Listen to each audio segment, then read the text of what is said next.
जय हिंद दोस्तों। जैसा कि आपको पता है कि कल के वीडियो में हम बजट के ऊपर कुछ समझाने की प्रयास किए थे। आज जो है हम बजट में कुछ बाकी रह गया था उसको हम पूरा करने की कोशिश करेंगे, ठीक है। तो बजट में जो हम लोग का बाकी था 5 नंबर, जैसे हम बताए थे कल आपको कि बजट जो होता है, बजट के कुल 6 चरण होते हैं। कितने चरण होते हैं? 6 चरण। इसमें पहला होता है, सबसे पहले बजट को क्या करना, तो बजट को प्रस्तुत करना, यानी कि बजट को लाना। उसके बाद होता है कि बजट के ऊपर बहस करना, ठीक है। 3 नंबर होता है विभागीय समितियों के द्वारा क्या कराना, उसका जांच कराना। 4 नंबर होता है कि जैसे कटौती प्रस्ताव लाना या अनुपूरक प्रस्ताव, ठीक है। ये था हमारा 4 नंबर।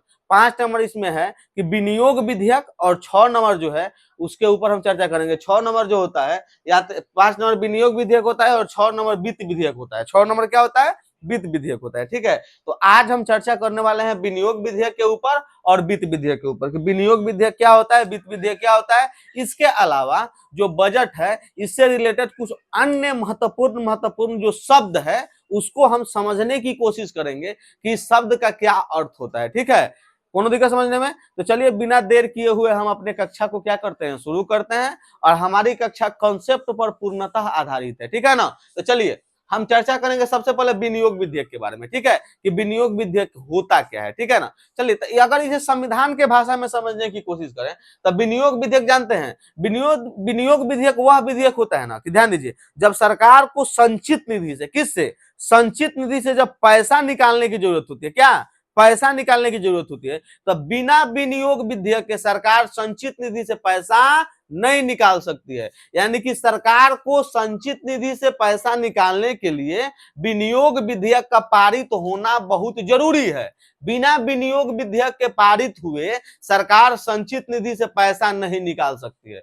संचित निधि से जो सरकार व्यय कर रही है, जो व्यय कर रही है यानी कि जो निकाल रही है, उसके ऊपर वोट किया जाएगा। और वोट करने की जो यह प्रक्रिया है उसे ही क्या कहा जाता है? विनियोग विधेयक कहा जाता है। चलिए इसे हम आसान भाषा में समझने की कोशिश करते हैं, ठीक है। मान लीजिए कि कोई लड़का है एक्स, जिसके परिवार में 10 गो सदस्य लोग हैं, ठीक है।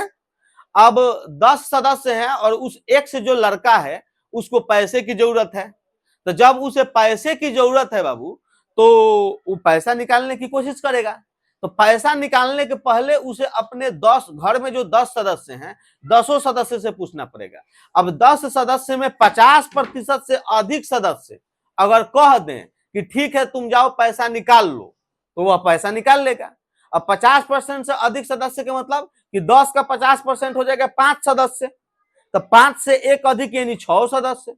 अगर 6 सदस्य यानी कि आधा से एक अधिक यानी 6 सदस्य अगर उस लड़का को कह देगा, एक्स लड़का को, कि जाओ तुम पैसा तुमको दिया जाएगा, तुम निकाल कर तुमको दिया जाएगा, तो समझिए कि उसको पैसा मिल जाएगा। अब समझिए यहां पर जो लड़का एक्स है ना, ये सरकार होता है। ये क्या होता है? सरकार होता है। जहां से वो लड़का एक्स पैसा निकालेगा ना, वह होता है संचित निधि। वो क्या होता है? संचित निधि। और यहां पर जो 6 लोग पारित किए हैं ना वोट को, जो 10 सदस्य लोग हैं, ये 10 सदस्य कौन होंगे? ये वोट डालने वाले होंगे सांसद। कौन होंगे? सांसद होंगे। कौन होंगे? सांसद होंगे, ठीक है। और उसके बाद ये लड़का क्या करेगा? पैसा निकालेगा। और यह जो पूरी प्रक्रिया है ना, इस पूरी प्रक्रिया को कहा जाएगा विनियोग विधेयक। क्या कहा जाएगा? विनियोग विधेयक। लड़का के द्वारा पैसा निकालने का यह जो पूरा प्रक्रिया है ना, इस पूरे प्रक्रिया को विनियोग विधेयक कहा जाएगा, ठीक है। चले यूट्यूब पर हम जो है उदाहरण लंबा लंबा देकर नहीं समझा पाते हैं, ठीक है ना। इसका पीछे रीजन है कि लंबा वीडियो हो जाता है, और लंबा वीडियो जो है आप लोग देखना पसंद नहीं करते हैं, ठीक है। तो इससे भी अच्छा अच्छा उदाहरण हमारे पास है, तार्किक चीज, ठीक है ना। चलिए इसके माध्यम से ही आप लोग विनियोग विधेयक को समझने की कोशिश कीजिए, ठीक है ना। चलिए विनियोग विधेयक है क्या? तो संचित निधि से सरकार को पैसा निकालने के लिए सबसे पहले विनियोग विधेयक को पारित करना होगा। अगर विनियोग विधेयक पारित नहीं होता है तो सरकार पैसा नहीं निकाल सकती है, सरकार पैसा नहीं निकाल पाएगी। तो विनियोग विधेयक का पारित होना जरूरी है, ठीक है ना। अब ध्यान दीजिएगा, अब यह विनियोग विधेयक जो होता है ना, यह वित्त जो हमारा क्या है, विनियोग विधेयक जो संचित निधि है, संचित निधि से जो व्यय किया जा रहा है उस व्यय के ऊपर वोट डालने की जो प्रक्रिया है उसे ही क्या कहा जाता है? विनियोग विधेयक कहा जाता है, ठीक है। चलिए इसके बाद एक नया शब्द हमारे पास आया है, वोट ऑन अकाउंट। क्या? Vote on account, VOTE, vote on account. Vote on account. अब हमें समझना है कि वोट ऑन अकाउंट क्या है, तो ध्यान दीजिएगा। जैसे मान लीजिए कि बजट जो है, सबसे पहले सरकार को पैसा निकालने के लिए, किसी भी मैटर में पैसा निकालना हो, बजट तो लाना पड़ेगा। पुल बनाने के लिए पैसा निकालना हो, बजट लाओ। सड़क बनाने के लिए सड़क बनाने के लिए पैसा की जरूरत है, बजट लाओ। कौन दिक्कत समझने में। नया रेलवे डेवलप करना है, बजट लाओ। नया रेल के पटरी बिछाना है, बजट लाओ। ठीक है, रक्षा के क्षेत्र में कुछ नया करना है, जैसे नया नया हथियार खरीदना है, बजट लाओ।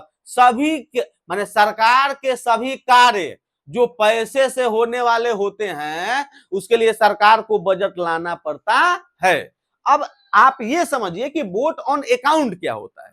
तो देखिएगा क्या होता है। मान लीजिए कि सरकार को बजट को पारित कराने में देर हो रही है, क्योंकि हमको पता है कि बजट को पारित कराने के लिए 6 चरण से गुजरना पड़ेगा। कितने चरण से निकलना पड़ेगा, 6 चरण से गुजरना पड़ेगा, 6 चरण, उसके बाद बजट पारित होगा। ठीक है ना। लेकिन मान लीजिए कि 6 चरण से गुजरने में लेट हो गया, यानी कि बजट के पारित होने में क्या हो गया, देर हो गया। तब सरकार क्या करेगा कि आगामी वर्ष के लिए, किस लिए, आगामी वर्ष के लिए, बजट तो आगामी वर्ष के लिए ही निकाला जाता है। आगामी वर्ष के लिए जो पैसा है, आगामी वर्ष के लिए जो पैसा का व्यवस्था करेगा, आगामी वर्ष के लिए जो पैसे की जरूरत है, यानी बजट से तो निकल नहीं रहा है, लेकिन आगामी वर्ष के लिए जो पैसे की जरूरत है, उस पैसे को वोट ऑन अकाउंट कहा जाता है। और वह जो पैसा होता है ना, वह संचित निधि में जमा किए गए सभी पैसों का 1/6 भाग होता है, 1/6 भाग होता है। और यह जो है 2 मंथ के लिए निकाला जा सकता है। कितने महीने के लिए, 2 महीना तक निकाला जा सकता है 1/6 भाग को। कौन, कितने भाग को, 1/6। तो जैसे मान लीजिए कि संचित निधि में हमारा, मान लीजिए लेट मी कि संचित निधि में 800 करोड़ रुपया है। लेट मी, ऐसे इतना है नहीं, बहुत ज्यादा पैसा है। संचित निधि में ही तो हम लोगों का पैसा जमा है, जितना टैक्स का पैसा है, कुछ भी है, जितना बड़ा बड़ा टैक्स देने वाले लोग हैं, सभी का पैसा कहां जाके जमा है, संचित निधि में। ध्यान दीजिएगा। तो मान लीजिए कि 800 करोड़ रुपया संचित निधि में, चाहे मान लीजिए कि 600 करोड़ संचित निधि में, कितना है, 600 करोड़ रुपया संचित निधि में। ठीक है, इसका 1/6 भाग निकाल लीजिए, तो 1/6 भाग क्या हो जाएगा, 100 करोड़ हो जाएगा। कितना हो जाएगा, 100 करोड़। अब ध्यान दीजिएगा, ये जो 100 करोड़ रुपया है ना, ये 100 करोड़ रुपया को कहा जाएगा वोट ऑन अकाउंट। ये 100 करोड़ रुपया क्या है, वोट ऑन अकाउंट है। और सरकार जो है ना, इस 100 करोड़ रुपया को 2 महीना के अंदर में निकाल सकता है। कौन दिखा समझ में, बिना बजट के पारित किए हुए। इसे ही क्या कहा जाता है, वोट ऑन अकाउंट। तो वोट ऑन अकाउंट क्या है, एक प्रकार का क्या है, रुपया है, पैसा है, जो कि संचित निधि में ही क्या है, जमा है। संचित निधि में ही क्या है, जमा है। तो वोट ऑन अकाउंट एक प्रकार का रुपया है जो संचित निधि में जमा है। बजट जो है पारित होने में जब देर होती है, तो क्या किया जाता है, उस पैसे को निकाल कर आगे के जो वर्ष हैं उसमें कार्य किया जाता है हमारे सरकार के द्वारा। ठीक है ना। चलिए आगे अब हम चर्चा करते हैं किसके ऊपर। तो ये हमारा हो गया विनियोग विधेयक, वोट ऑन अकाउंट हो गया। इसके बाद एक नया शब्द हमारे पास है, वित्त विधेयक। चलिए, वित्त विधेयक तो छठा चरण भी था हमारा। वित्त विधेयक हमारे बजट को पारित करने का, बजट का छठा क्या था, चरण था, वित्त विधेयक। अब वित्त विधेयक को समझिए, ध्यान दीजिए, बजट के बारे में ध्यान दीजिएगा। एक बात दिमाग में बिठा कर रखिए कि बजट को हमेशा वित्त विधेयक के रूप में ही क्या किया जाता है, पारित कराया जाता है। वित्त का मतलब होता है पैसा।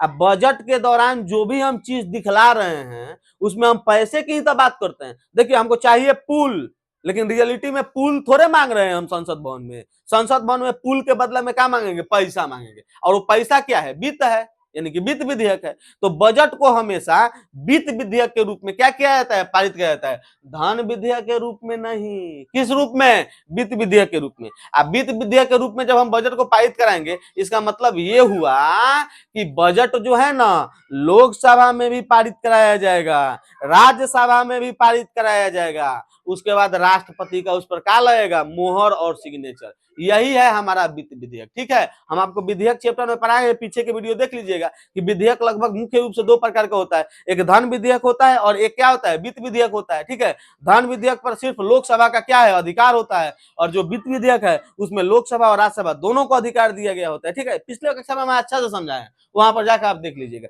तो ये बजट क्या है, वित्त विधेयक के रूप में पारित होता है, धन विधेयक के रूप में नहीं। एगो बात बताइए बाबू, अगर धन विधेयक के रूप में पारित होने लगता अगर बजट, तो सरकार अगर बेईमान निकल जाती, तो बताइए जी, धन विधेयक पर तो राज्यसभा का कोनो अधिकार दिया नहीं गया है। और लोकसभा में जो सरकार होती है उसके पास आधा से अधिक सीट होता ही है, तब तो हो गया बवाल, हो गया कि नहीं बवाल। तब तो मान लीजिए कि पूरा सरकार पूरा संचित निधि खाली कर देगा, कौन दिखा समझने में।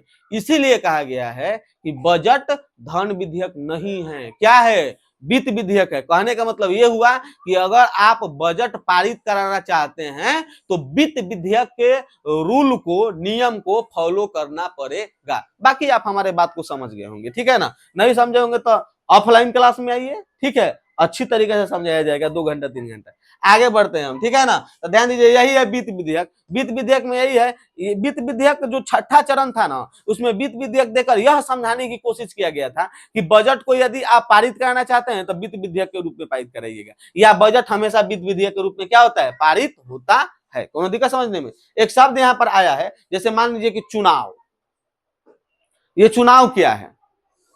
तो जैसे मान लीजिए कि अगर चुनाव का स्थिति है देश में, चुनाव का माहौल है, चुनाव चल रहा है, तो रियलिटी ये बात है कि चुनाव बाबू एक दिन में तो क्लियर होता नहीं है।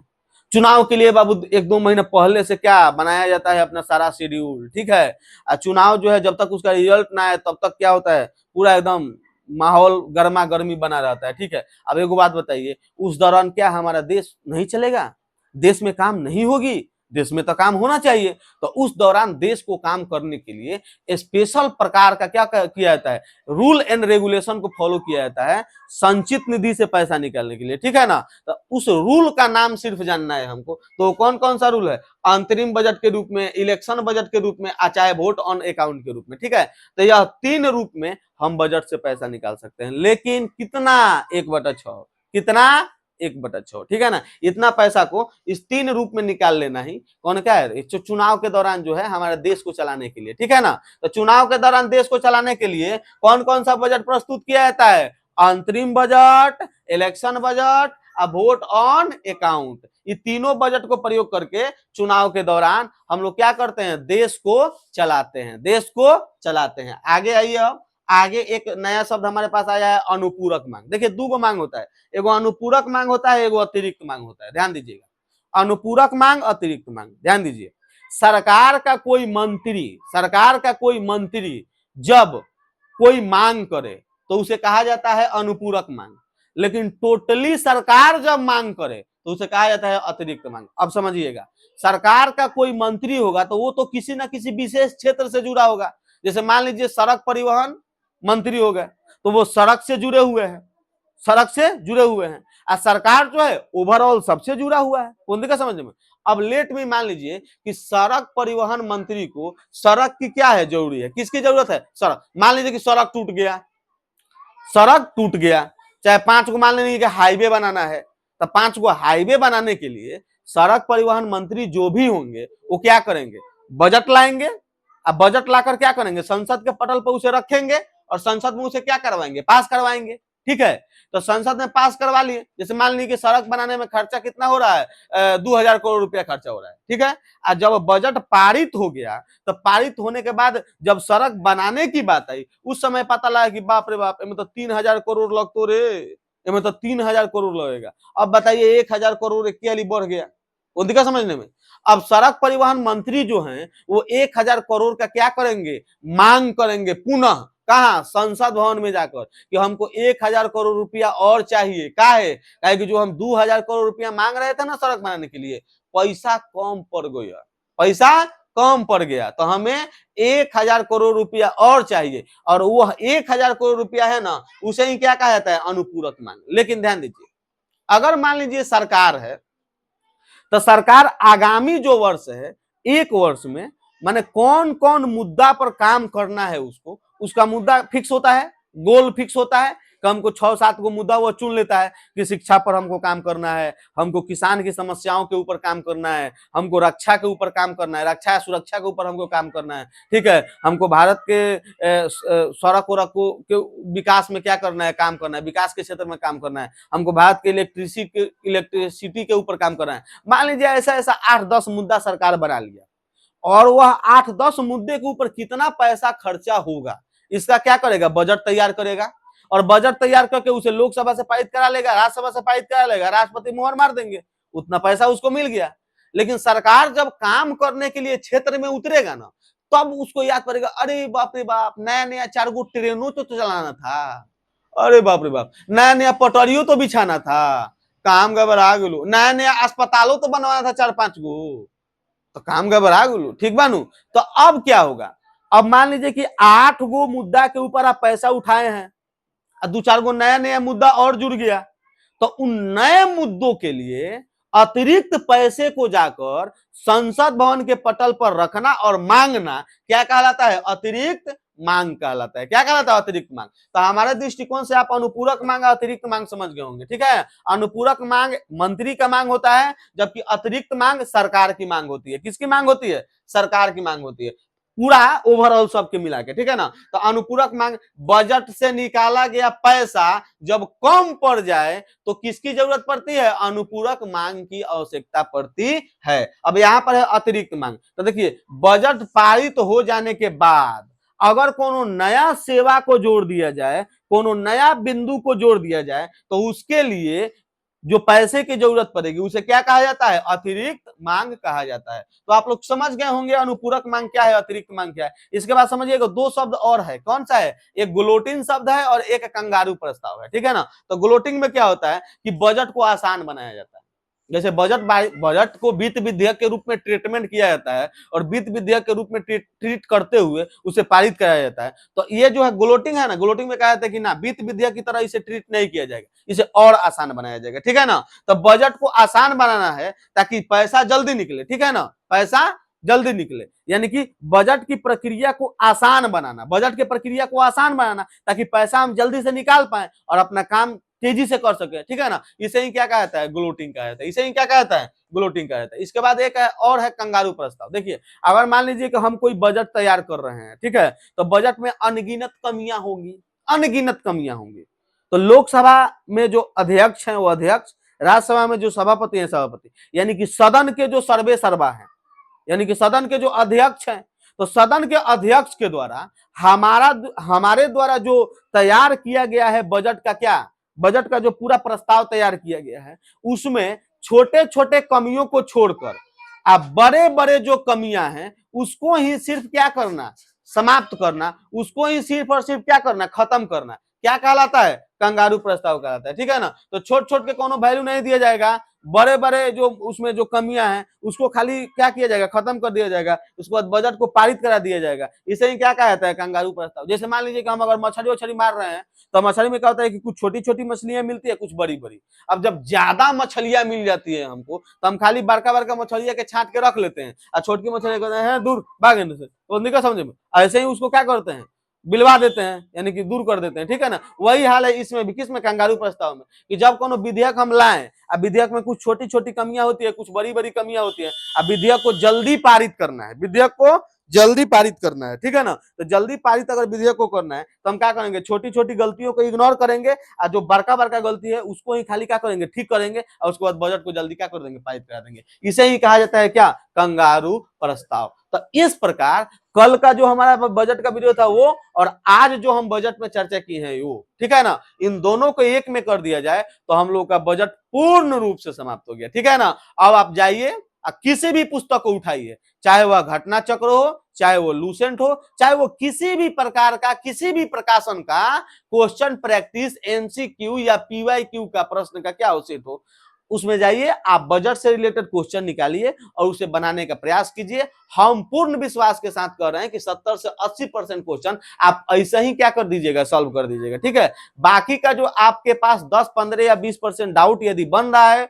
तो कमेंट बॉक्स काहे के लिए है, काहे के लिए कमेंट बॉक्स है, उसमें कमेंट कीजिए अपना डाउट, और डाउट को कमेंट कीजिएगा, और 10-15 को डाउट अगर हमको मिल जाएगा उस पर एगो स्पेशल वीडियो बना देंगे, उसमें क्या कर देंगे, एगो स्पेशल वीडियो बना देंगे, ठीक है ना। कोनो दिक्कत समझने में, तो चलिए ठीक है, मिलते हैं फिर नेक्स्ट वीडियो में, ठीक है, नेक्स्ट पॉइंट के साथ। तब तक के लिए जय हिंद।